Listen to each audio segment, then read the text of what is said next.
Hello team, welcome to another ATP Geopolitics video with myself, Jonathan MSP. Ukraine War News Update, third part thereof for the 9th of July 2024. An awful lot of content to get through today. It is a very busy day, geopolitically speaking. We're going to start with something that's not crazy topical, but is a way into talking about this, another subject. So Tucker Carlson's interview with lawyer Robert Amsterdam, titled, quote, "Ukrainian churches are being burned and priests beaten," quickly gained traction with the MAGA movement. The video falsely claimed pro-Western Ukrainians burned Russia-linked churches. This is something that happened some time back, and it still actually has traction with a lot of people, particularly in the US. Of a lot of people spouting the disinformation spread by both Amsterdam and indeed Tucker Carlson, or at least platformed by Tucker Carlson. And then you have this idea that, you know, the Ukrainians are the ones persecuting religious people rather than that taking place inside occupied territories of Ukraine at the behest of Russians and indeed inside Russia. So despite glaring inaccuracies, Carlson's interview reflects a growing narrative among far-right circles in the United States, many of whom are opposed to US support for Ukraine. Right, so this is still a problem and it is still getting repeated. The article in the Kyiv Independent is an excellent article. This is a very good piece of journalism. Trump ally debunked Ukraine not burning Russian-linked churches. Ukraine is not persecuting Christians, but rather shutting down Russia's use of religion for influence campaigns. So the idea that Russia is actually using their Orthodox Church inside Ukraine as a kind of spy network, as a way of spreading disinformation, is a problem. We're just going to have a look at a tiny bit of this article much later down as it pertains to influence within the US, right? And then we're going to springboard from there. So disinformation reaches the US. As opposition to US support for Ukraine has grown within the Republican Party, efforts to undermine American public opinion about the country have intensified. And this is where the church gets used, or religiosity gets used. I've done video segments on this many times before. This is a quote from Klain, who is that the Democrat Klain? Anyway, quote, "When pro-Ukraine Republicans in recent weeks have talked about how Russian propaganda is affecting the party base and being repeated by members of Congress on the House floor, the idea that Ukraine persecutes Christians is exactly what they're talking about." So this has had a lot of purchase amongst certain Republican lawmakers, like, for example, Marjorie Taylor Greene, who has repeated this a number of times. Ukraine finds itself an unfortunate pawn in a larger political game within the United States. I love that. I think that's exactly right. Adam Kinzinger told the Kyiv Independent, so the former Republican lawmaker, now somewhat anti-Trump. Okay. Quote, "I'm not sure that Republicans or right-leaning people really believe that Russia is a defender of Christianity," Kinzinger said, "but rather that it is a, quote, substitute for conservative policies. So when you see this clamping down on LGBT communities within Russia, they are now seen as extremist, literally like a terrorist organization." That plays well with very conservative members of US society. So despite receiving substantial airtime, the narrative remains largely confined to some of the most partisan Republican lawmakers and media personalities, some with direct ties to Russia. So, yep, this is not to tar all Republicans with this brush. This is an extreme version of that, but it's a very loud element. In October 2023, Robert Amsterdam's law firm, so the guy that was interviewed by Tucker Carlson, Amsterdam and Partners, announced that it had been directly retained as counsel by the UOCMP, Orthodox Church, right, to the Russian version of the Ukrainian Orthodox Church. 2 months earlier, Amsterdam became the personal lawyer for Vadim Novinsky, a Ukrainian Russian-born oligarch and former member of a variety of pro-Russian political parties in Ukraine. Novinsky is an active supporter of the Moscow-linked church, being appointed as a deacon in 2020. So when you have Amsterdam as a lawyer defending the Russian Orthodox Church and being tapped up by a Russian Orthodox Church deacon and pro-Russian oligarch, then going on to Tucker Carlson and spreading disinformation about the church being targeted unfairly and being burnt down by, you know, Zelensky, etc., you are getting a skewed interpretation of events from someone who is effectively working on behest of really the Kremlin. That's how I would interpret Amsterdam. So he gets purchased on social media networks through Tucker Carlson's platforming. That information then goes straight into the heads of certain MAGA people, and then Marjorie Taylor Greene, being one of them, gets to then repeat that on the House floor in Congress. And that is how Russian disinformation works. It is freaking scary, but it plays well, particularly because there's a religious element, there's a religious conservative element that is incredibly powerful as something that can be, I think, weaponized. Amsterdam is paid to tell members of Congress that Ukraine is persecuting Christians, Moore said, so another person interviewed for this.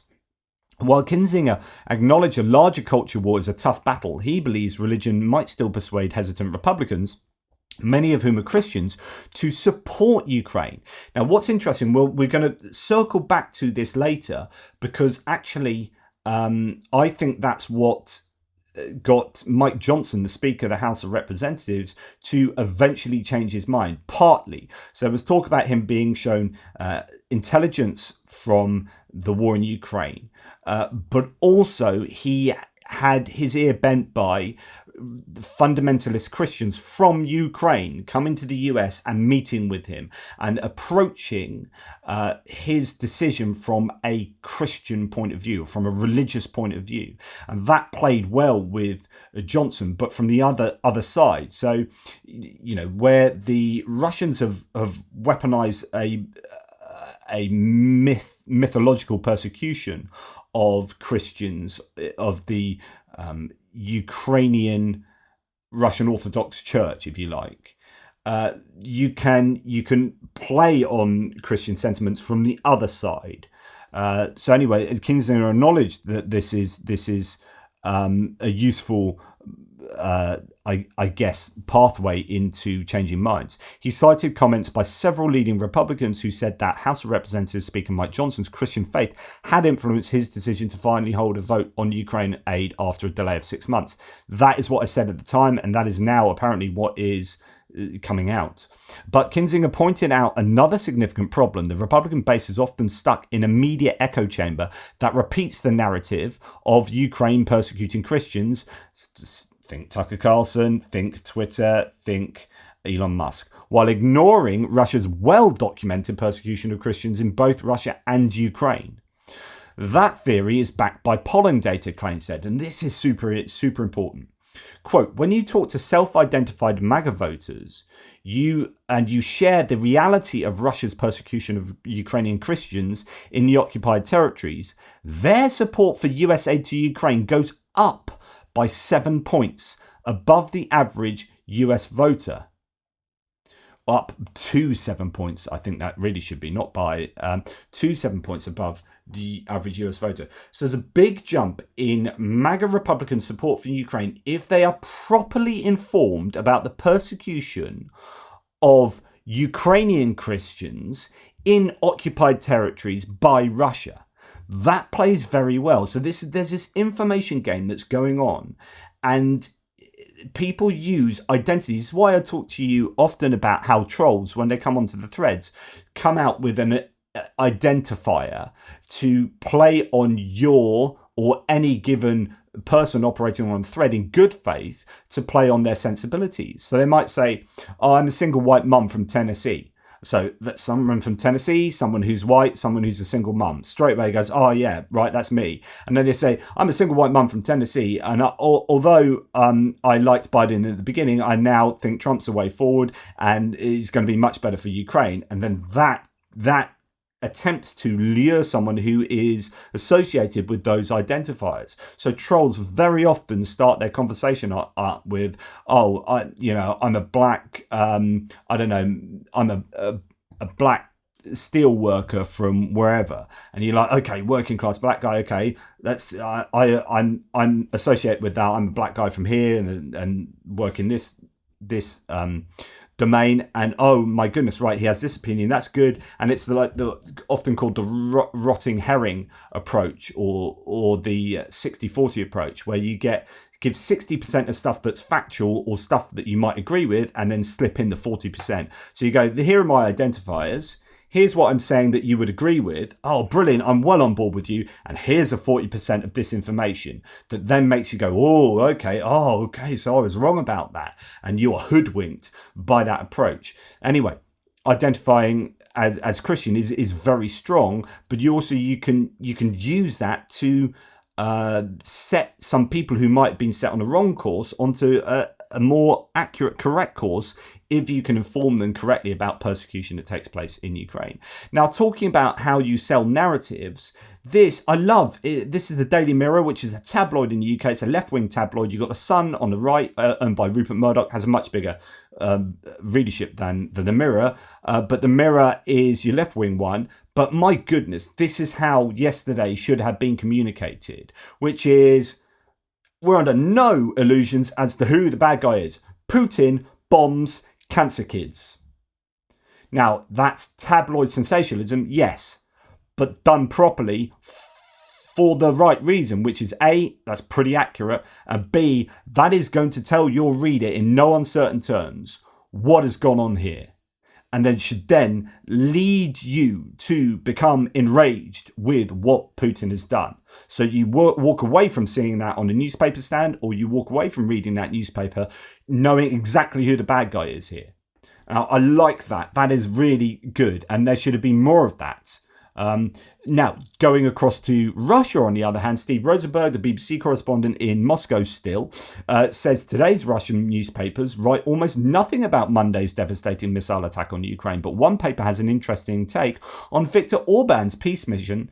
Quote, after visiting Russia and China, Orban may pass the information he's collected to Trump's team. That's interesting. So not that he went to Kiev to get information on Ukraine and from Zelensky and then deliver that to Putin in Moscow and Xi Jinping in China, where he's on this international jaunt. But actually all of this is arguably information going back to Donald Trump, his matey back in the US. Fascinating. And that's actually the Russian newspaper saying that. Euromaidan Press here reporting that following Russia's attack yesterday on the Children's Hospital in Kiev, someone splashed red paint on the Russian embassy in Prague in Czechia. The paint likely signifies the blood of the dead and injured in yesterday's attack. Good stuff. And I think the Russian embassies around the world should be given a very clear messaging as to our thoughts about what happened there in Kiev yesterday. Now, unfortunately, John Kirby's come out and said the Biden administration is just being super weak and not changing a position on strikes deeper into Russian territory. So the Russians can strike whoever the hell they want, whenever they want, however they want in Ukraine. That's not a problem. Russia can do that. But Ukraine, you can't shoot at an airbase in, a military target inside Russia. No, you can't do that. They can blow up a children's hospital, but you can't hit a Russian airbase.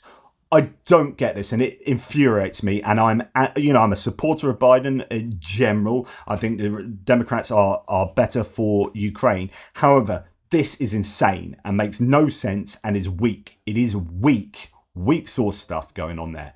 And I'm not a fan. I'm a fan of John Kirby, and when I look at him saying that, I just think in his head he's going, I don't believe this. He doesn't seem to be fully behind that. His answers have been lackluster because I think he's having to toe the party line there. And it's really depressing. But on the other hand, this is good news. So the administration of US President Joe Biden should further lift restrictions on Ukraine's use of American weaponry for strikes against targets on Russian soil, a ranking member of the US House of Representatives Defense Committee said. So in an exclusive interview with the Kyiv Independent, Congresswoman Betty McCollum, Democrat from Minnesota, said that she and other House legislators will raise the issue with the White House this week as world leaders gather in Washington, D.C. for the NATO summit. Part of me thinks that Biden is so otherwise distracted by his campaign potentially falling apart, by the issues with his age, and every time he comes out to try and put paid to the idea that he is too old to do the job of beating Trump in the presidential race, he comes out and dithers about and is completely confirming those very worries. He's still bumbling around getting stuff wrong, and I just think he has had a marked decrease in mental alacrity, if that's a correct term, over the past 6 months. I really do think there's been an increase in that. So yeah, that is hopefully it's a case that he's just otherwise distracted. But when now during this NATO summit, the information is front and center and the discussion about Ukraine is front and center, he will make the right decision. Goodness me, I hope he does. Because if he doesn't on the back of NATO, then what does it take? What does it take for the US administration to say, yeah, you can strike Russian air bases into Russia with whatever weaponry you want? Okay, especially since the UN has now come out and said the Russian missile attack on the children's hospital was, it was a Russian missile. You can't not say that. The footage is out there, is very obvious. But for the UN to come out and say this, as an assessment, I think is really important to giving grist to the mill for those who are wanting, goodness me, what's going on here, wanting Biden to change tack. That's what I was trying to do. Anyway, so UN assessment suggests Ukraine's largest children's hospital was hit by a Russian missile, even though the Russian MOD is coming out and giving all sorts of different excuses, etc., etc. Lots more in there. We've got Modi visiting Moscow. That's something we are going to talk about soon. Right, okay. Sticking on actually The Guardian here, I just wanted to show you that The Guardian still has Ukraine at the top of its page, which is great. It's UK World, Climate Crisis, Ukraine. They are very strong on trying to keep these things in the public eye, whereas other news organisations taking Ukraine away. And actually, when you go to look at the Ukraine section, it is actually jam-packed full of stuff at the moment. It is back on the agenda. Obviously, there's a NATO meeting, and what took place yesterday has got people talking about Ukraine a lot more. And this possibly shows how it was a bit of an own goal for Russia yesterday in doing that, because now everyone's talking about it. NATO summit is happening, and there's going to be hopefully stronger rhetoric and action against Russia. But the Biden administration still, I think, limping along there in that respect. There is one issue here, though. So when you look at this piece here, the NATO alliance should not invite Ukraine to become a member. The Guardian and probably other places, I don't know, have given some airtime to an open letter. Now, this open letter is from a bunch of academics and thinkers and whatnot, but these are your realists, your, Mearsheimer, John Mearsheimer, who is basically a Russian appeaser, given some column space here in this open letter. And it's just not ideal. It's not the worst, as in they do at least admit that Russia poses a threat and Russia the bad guys here.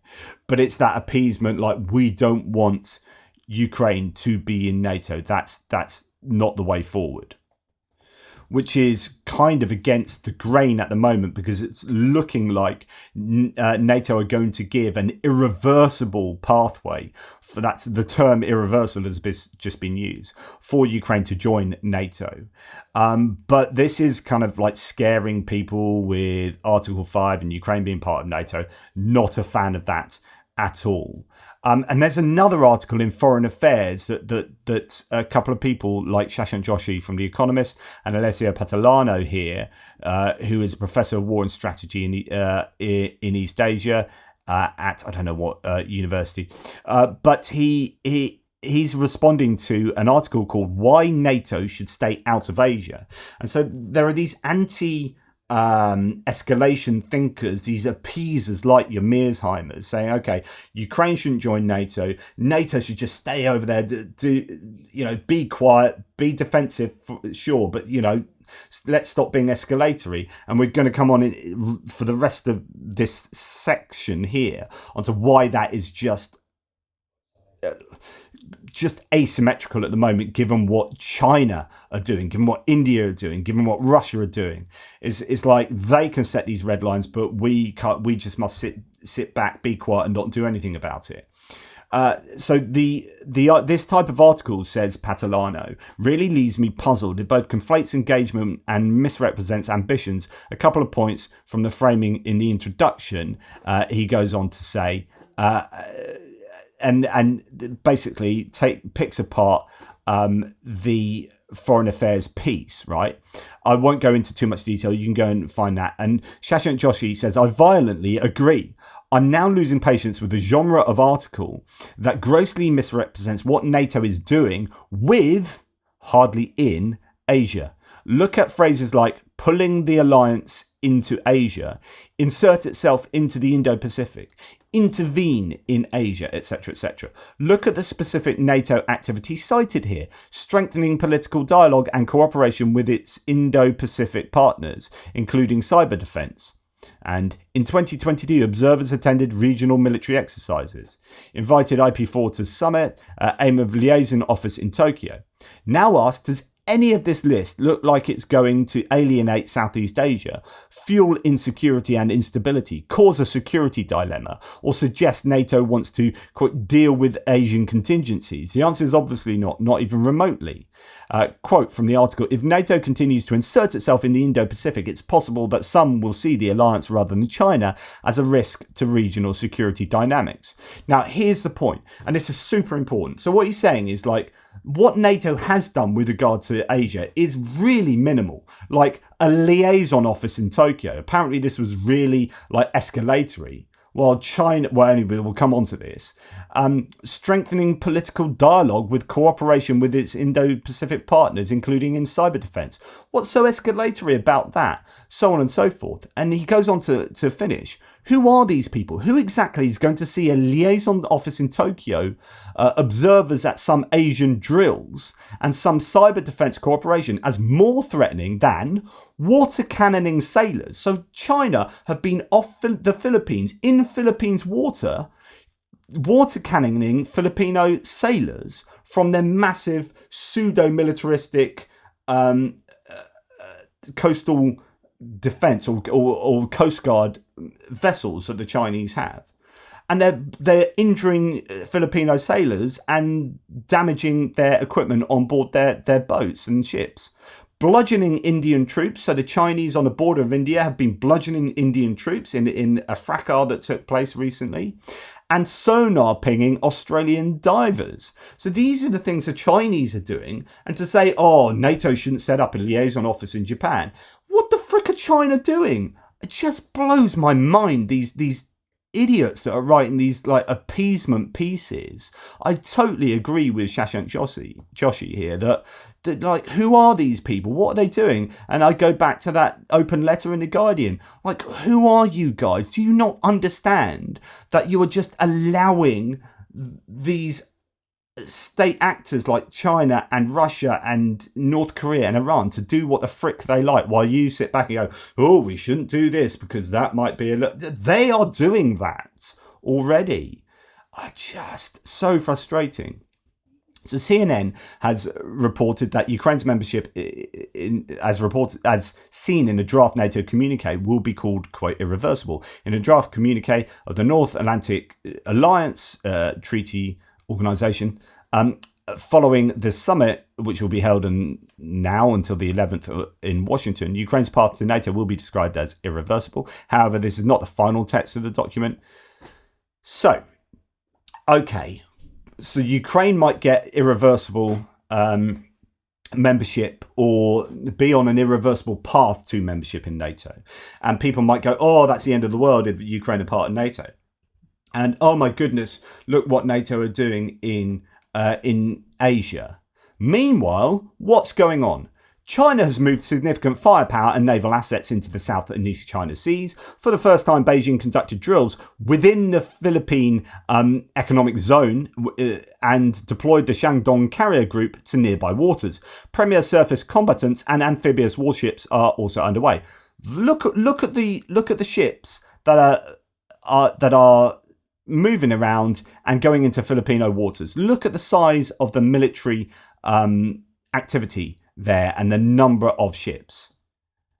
But they can do that, and we just sit back and go, oh yeah, NATO shouldn't have a liaison office in Japan.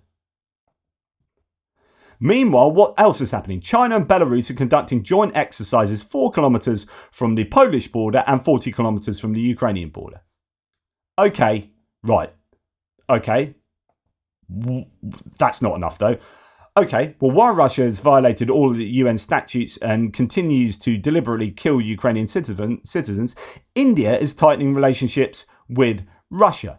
Okay, so this happened yesterday, landing in Moscow, looking forward to further deepening the special and privileged strategic partnership between our nations, especially in futuristic areas of cooperation. Stronger ties between our nations will greatly benefit our people. So, India getting into bed with a genocidal dictatorship, and Modi then having a nice big hug with Putin. Right after a kids' hospital was hit by Russia, the Prime Minister of India hugged indicted war criminal Putin in Moscow. Today, Modi said, quote, India has always called for respect for the UN Charter, including territorial integrity and sovereignty. There is no solution on the battlefield. So hang on. You agree that there should be respect for the UN Charter, including territorial integrity and sovereignty, and there's no solution on the battlefield. So, which is what Russia did. They invaded, created a battlefield out of a quarter of Ukraine. Are you saying that's not a solution? Okay. Okay, so either you're saying Russia have done bad, that's not the solution, you shouldn't solve any problems you have with invading the country, but then you're hugging the person that's done that. So that's weird.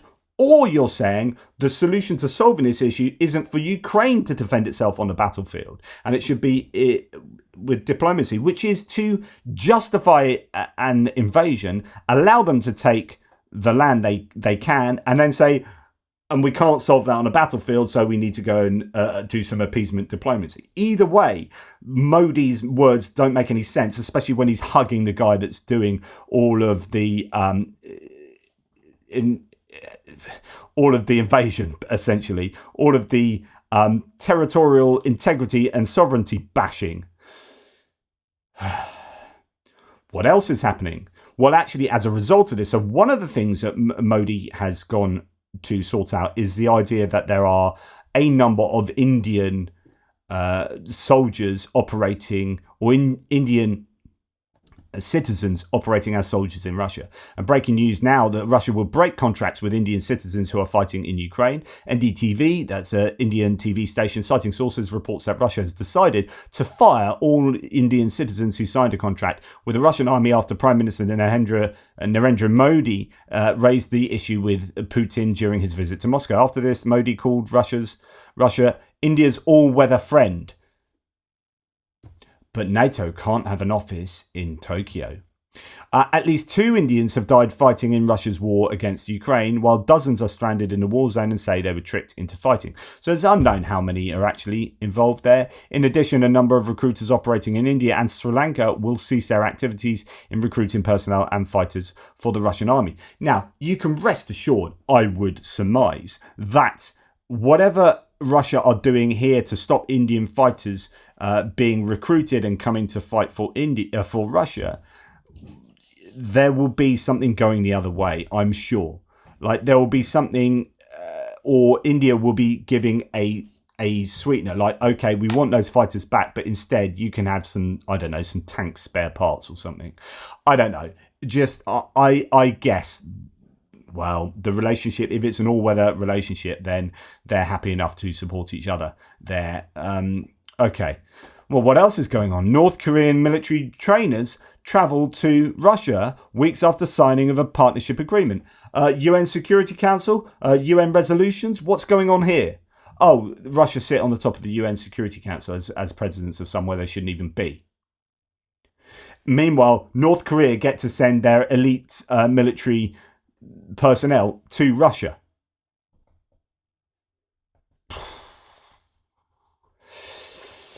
What else is happening? Oh, NATO and EU president, or rotating president, Lord Jabba the Orban. In an interview with Bild, Orban said that both Ukraine and Russia rejected his proposal to first declare a truce and then start negotiations.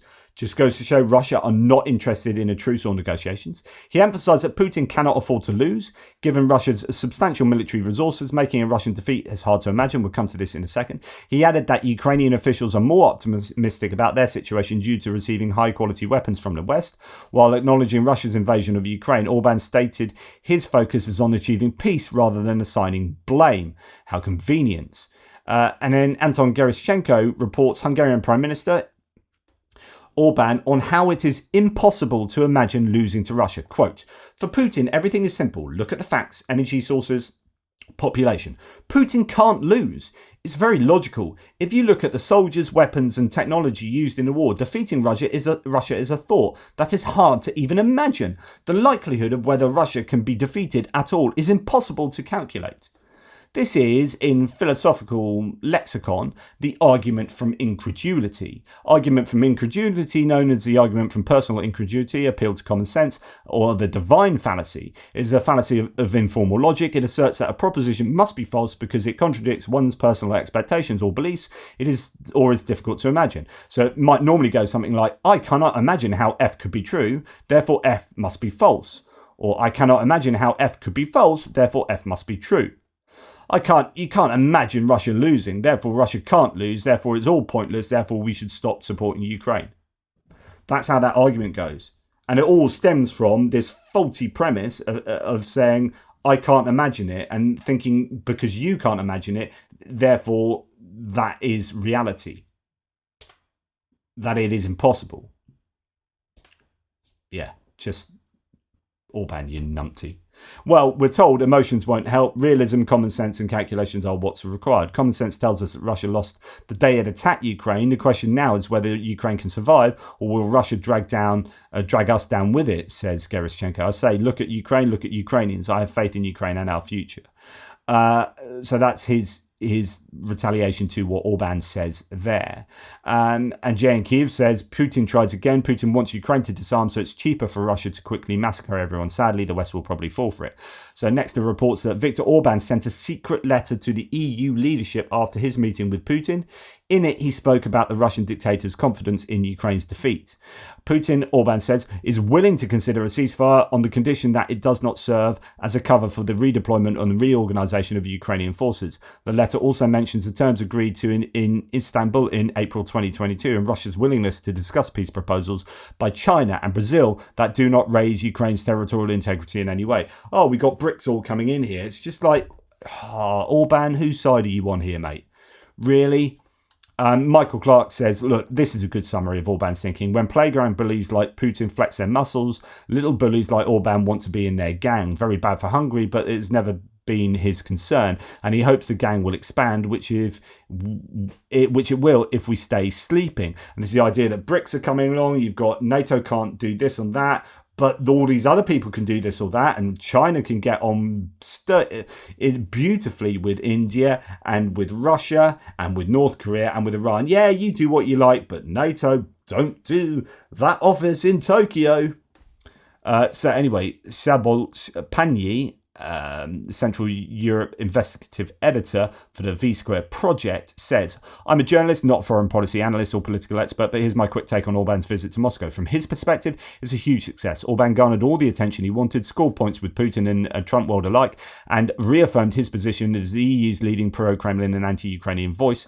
This may also benefit him in the European Parliament, where he's currently enticing MEPs and parties from other groups to join his Patriots for Europe faction. More on that in a second. Above all, Orban has once again, so he's to just let you know what that means, he started this new coalition inside Europe, a far-right Russian appeasing coalition that now Rassemblement National have joined with Marine Le Pen. Anyway, Above all, Orban has once again demonstrated that he can do whatever he wants. He got away with it again, just like when he held up Sweden's NATO accession. Of course, there are many angry tweets from furious EU leaders and heads of member state governments, but why would he care? It's all talk, no action, as it always has been, and Orban knows this very well. The news cycle moves on, and since Hungary is still relatively okay compared to other troublemakers around the world, there will be no consequences. When I talk to Hungarian government sources, this is usually their exact argument. Besides this usual claim that in secret many countries actually support us, they're just not allowed to say it out loud.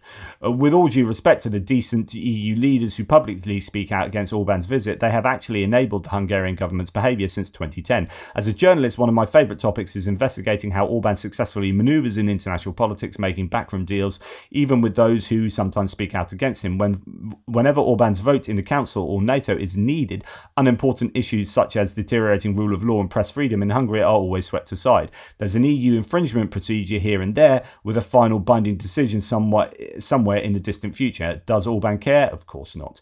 I've been covering Russian influence in Hungary for almost a decade, and I can only recall one instance where Viktor Orban and his government gave up their pro-Russian stance. It was in April 2023 when the United States sanctioned the Russian-led International Investment Bank, dubbed the Russian spy bank, which Orban had invited to be headquartered in Budapest and provided with diplomatic immunity. Almost immediately after the US sanction, the Hungarian government withdrew from the Russian spy bank as one of its shareholders and essentially expelled them from the country. No surprise there, Orban doesn't care about bad reputation, angry tweets or diplomatic dressing downs. He only cares about and fears real power. Orban understands well that Putin is not afraid to use power, while Western players such as the EU Commission or the US only do so occasionally, like once in a decade. I'm pretty sure he thinks that now nobody will bother him until the early 2030s, especially if he can sit out this US administration and Trump returns to power in 2025 as he expects.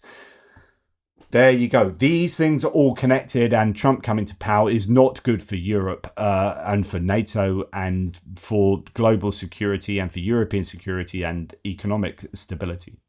The ECR. So this, you've had the Patriots for Europe group that Orban and Rassemblement National are involved with.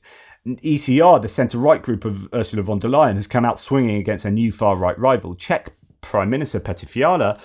The other ECR Prime Minister, in addition to Giorgia Meloni, says the group, quote, this group serve the interests of Russia, either consciously or unconsciously. They threaten the security and freedom of Europe. Absolutely, 100%.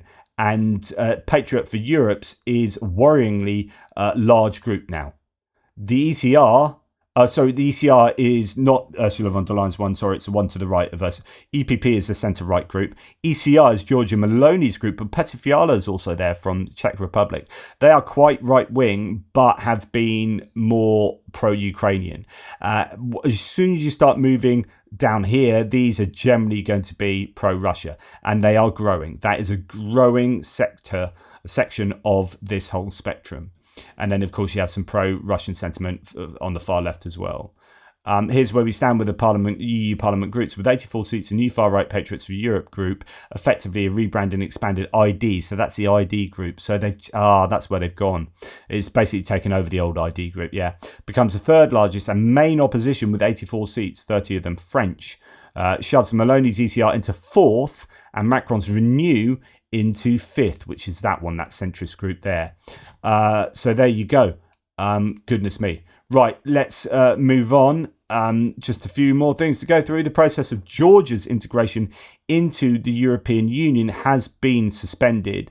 This is pretty big news. This was announced by the EU ambassador to Georgia, Pavel Kaczynski. The European Union also froze 30 million euros allocated for the Georgian Ministry of Defence due to the law on foreign agents. Quote, and this is only the first step. There will be others. Our direct aid to the Georgian government will be reduced, and we will try to shift this direct aid to civil society and media. This was announced after the meeting of foreign ministers in Luxembourg, Kaczynski said.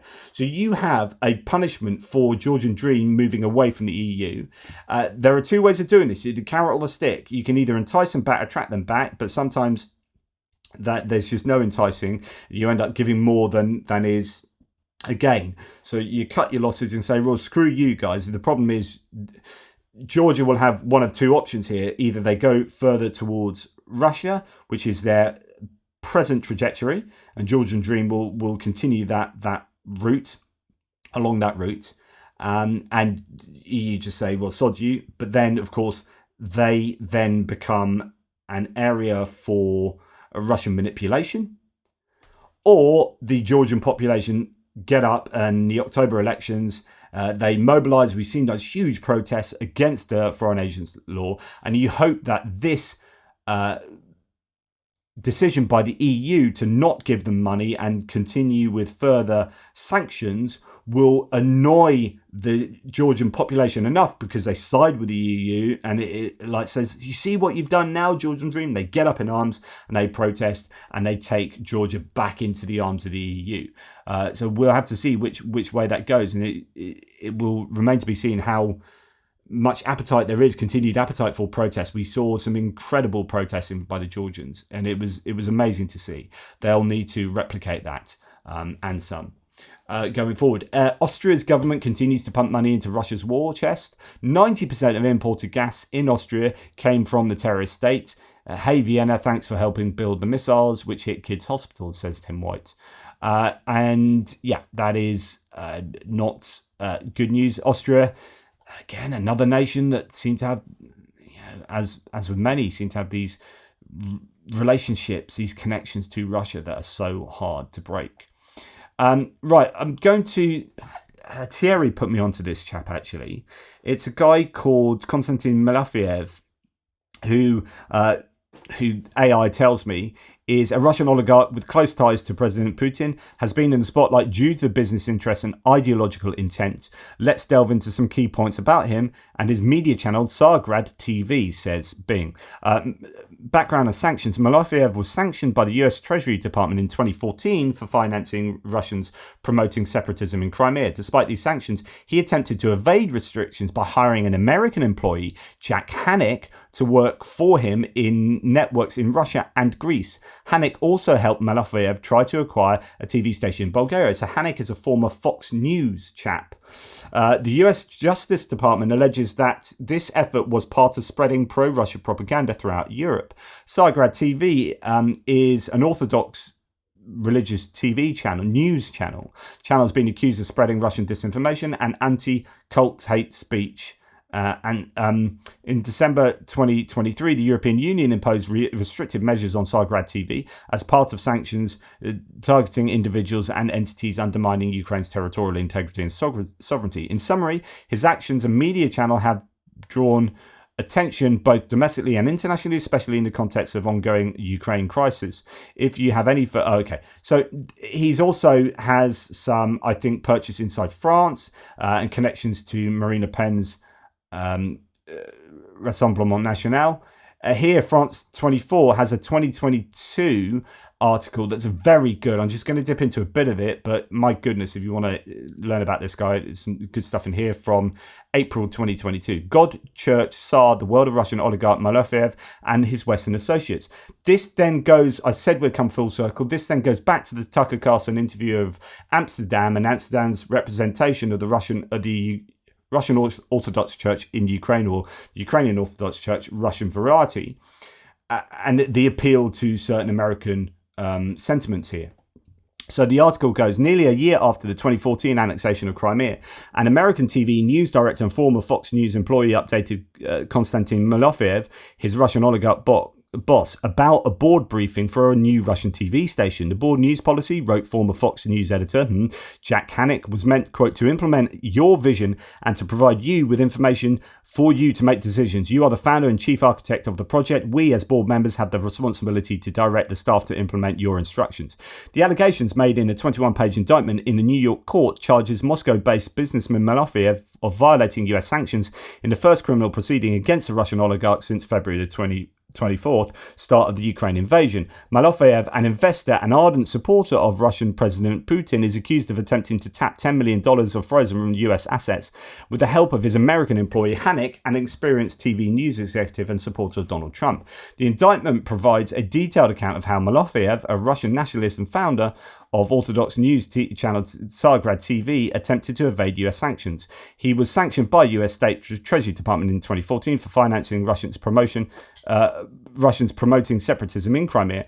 Although the sanctions barred him from doing business with US citizens, prosecutors say Malofeyev evaded these restrictions by hiring Hanek to work for him in networks in Russia and Greece and enlisted his help in trying to acquire a TV station in Bulgaria. It was all part of an effort to spread pro-Russian propaganda throughout Europe, according to US Justice Department.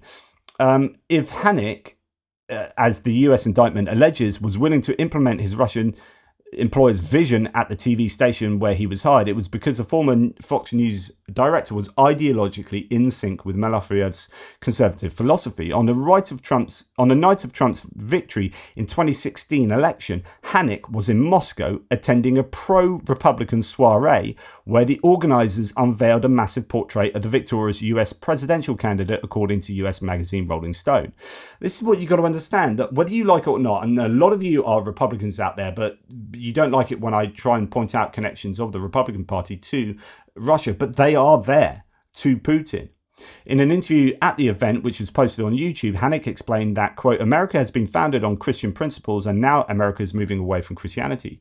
Sitting next to the newly unveiled portrait of Trump, the subject of several sexual misconduct lawsuits, Hanek noted that, quote, America was losing its moral core and fiber. Now Russia, on the other hand, has been embracing Orthodox Christianity. And it goes on and on to talk about that. But I won't go any more into this guy, but just well, actually, Hanek's an interesting guy as well, but Malofeyev is a real issue in terms of spreading Russian disinformation, and that has effect inside Europe, but even amongst particularly conservative, religious conservatives in the US. Anyway, a judicial investigation talking about Marine Le Pen, as I mentioned earlier, into suspicions of illicit financing of Marine Le Pen's campaign during a 2022 presidential election was opened on July the 2nd. We'll see where that goes and whether any money ended up coming from. I wonder where. So watch out for that. Now, American politics is all still rumbling on. You have two things, like I said the other day. You have Biden being too old, not being on it enough, not being literally able to challenge Trump enough, say in debate or publicly on TV with ad hoc speeches. He's okay with teleprompted speeches. You don't often realize how much is teleprompted, by the way, because what happens off camera are there are two see-through perspex screens about the size of an A4 piece of paper that are on either side, and they bring up to Putin, Putin, Trump, Biden, Starmer, whoever's talking, they can look this way and they look that way, and it looks like you're speaking naturally. But what you're doing, you're just moving from that teleprompter to that teleprompter, and they're see-through. They're not on TV, and even if they are on TV, you can't really see them because they're see-through. But actually, they do present words if you're looking at exactly the right angle to them. And so someone like Biden will be using teleprompters almost every single time he comes and speaks in public. You just don't know it's a teleprompter. But anyway, he is weak and needs to be replaced, in my opinion. I think he's done a good job. His presidency has been good for the US. I think there's some really good things that have been achieved in the infrastructure acts and CHIPS acts and bills and et cetera, and insulin and all the good stuff that's been put into place.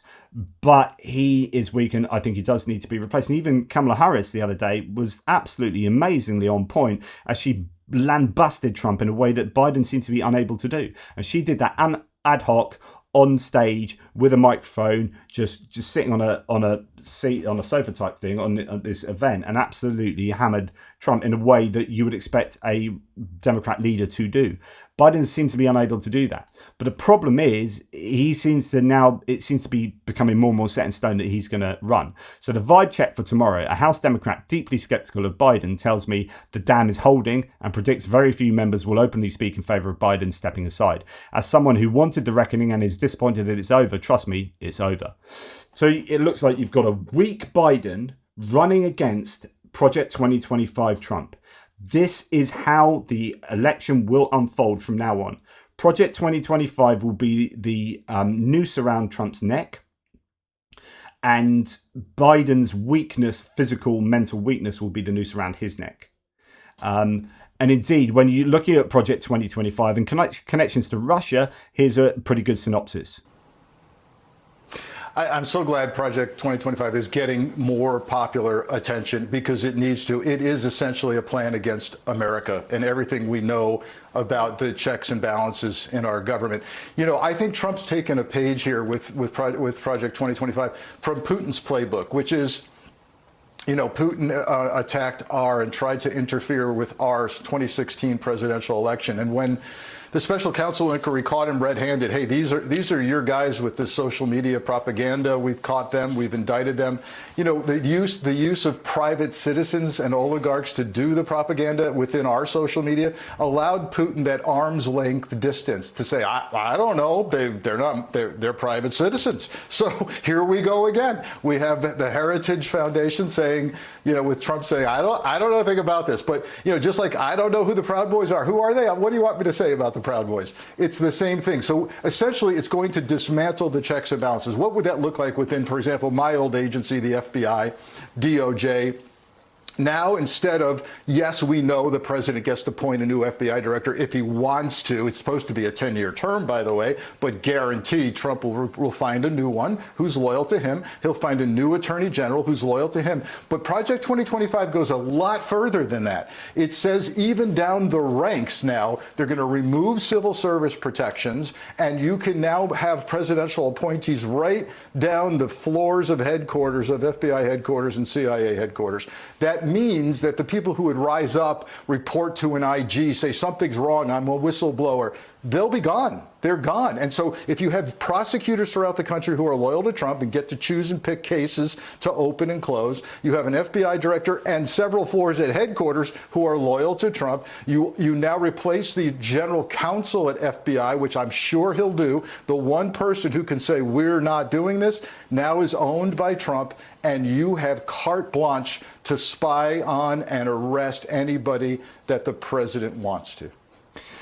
I can't tell you how serious this is. So yeah, on the one hand, you've got a doddery old man who I don't think is in the best position to be president again, but he's got an administration around him who are generally competent, Jake Sullivan aside, generally competent at doing what they're doing. So, you know, he should be all right against someone who is going to make the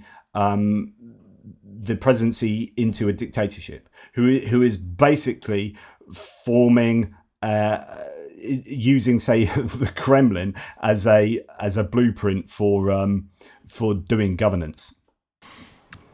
Just let that set there for a second, because that's the new reality, Jill, that's being shaped by the incoming administration as they claim and as they see it.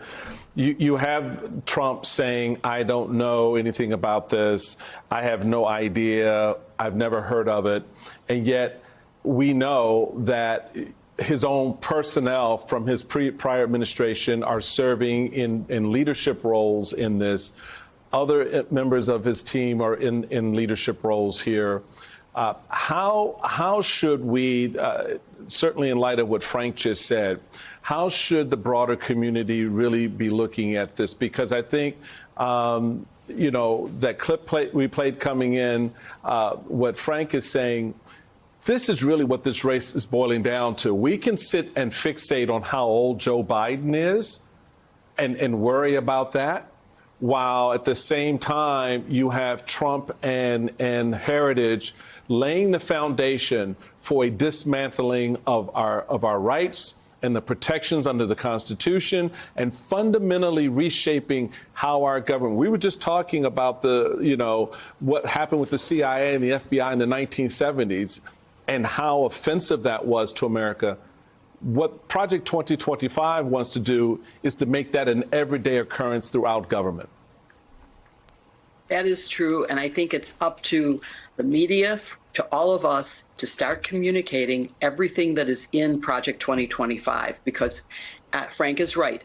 It would abolish the civil service and make sure that everyone who works at the Department of Justice or any other agency was a loyalist to Donald Trump. Of course, it's ridiculous that he says he doesn't know about it. He clearly does. All you have to do is read who the authors of each chapter are. The author of the Department of Defense is his Secretary of Defense on January 6th, Chris Miller, who I had the opportunity to interview as part of Geopolitics podcast. And all you can say is, how could he have been the Secretary of Defense? Peter Navarro, who is in jail, wrote the part on trade. I testified before the Weaponization Committee next to Gene Hamilton, who is from the Heritage Fund or the America First Foundation, who wrote the chapter on the Department of Justice.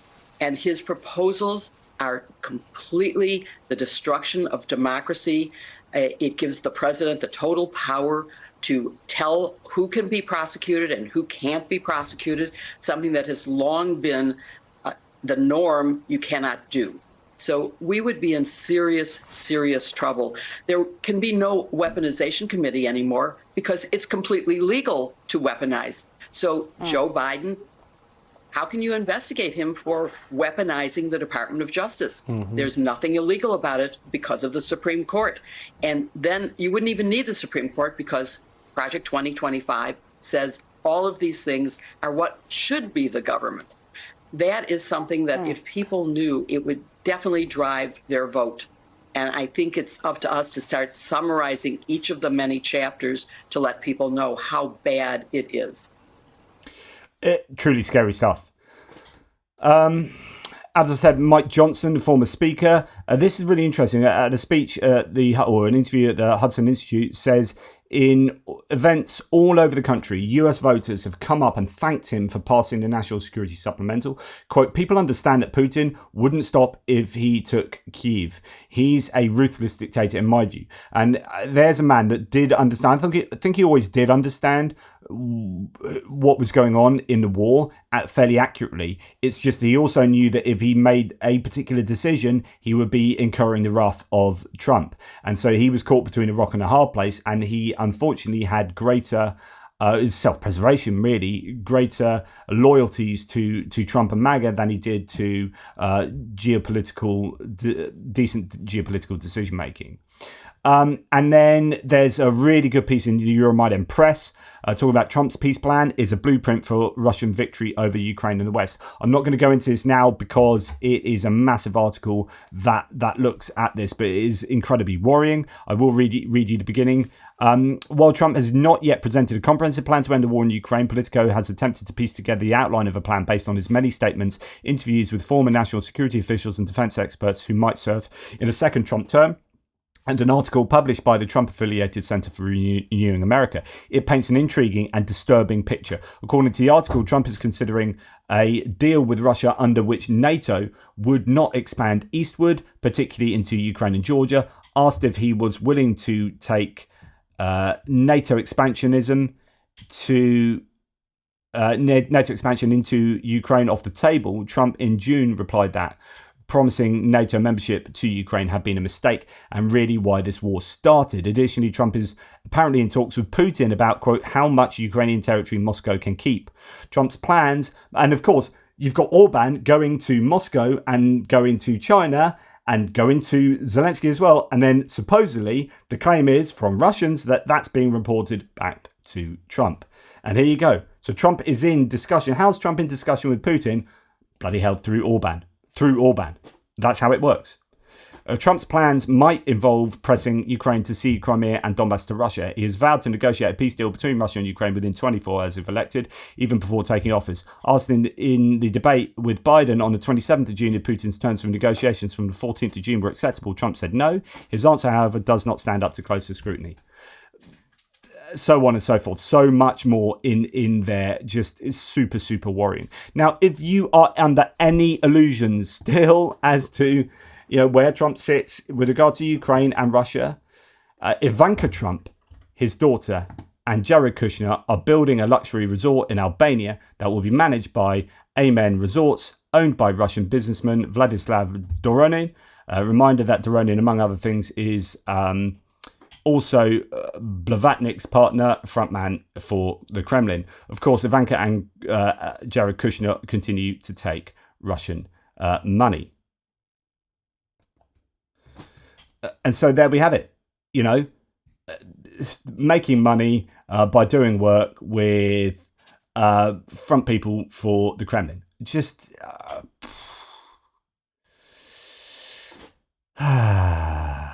and of course the whole thing in Serbia as well, where he's where Jared Kushner is building a big complex there, and part of the agreement is he has to build a statue that is an affront to NATO, an attack on NATO. Olga Lautman, who's just telling us this, says, and we still haven't heard much on this, unfortunately media is occupied with BS, but yeah, the whole Serbia thing. And a reminder on Blavatnik was also Vexelberg's partner, and after decades it has faced 1 second of scrutiny for his ties to the Kremlin when he gave $1 million to Trump's inaugural committee during the 2016 election. We still never got a DOJ investigation into how much Russian money flooded Trump's 2016 campaign. The connections are legion, right? And but Trump is possibly now favorite to win the election because, you know, Biden is too much of an old man. It's super, super worrying. Anyway, that's enough from me. Thanks for watching. Please like, subscribe, and share. Take care. Speak soon.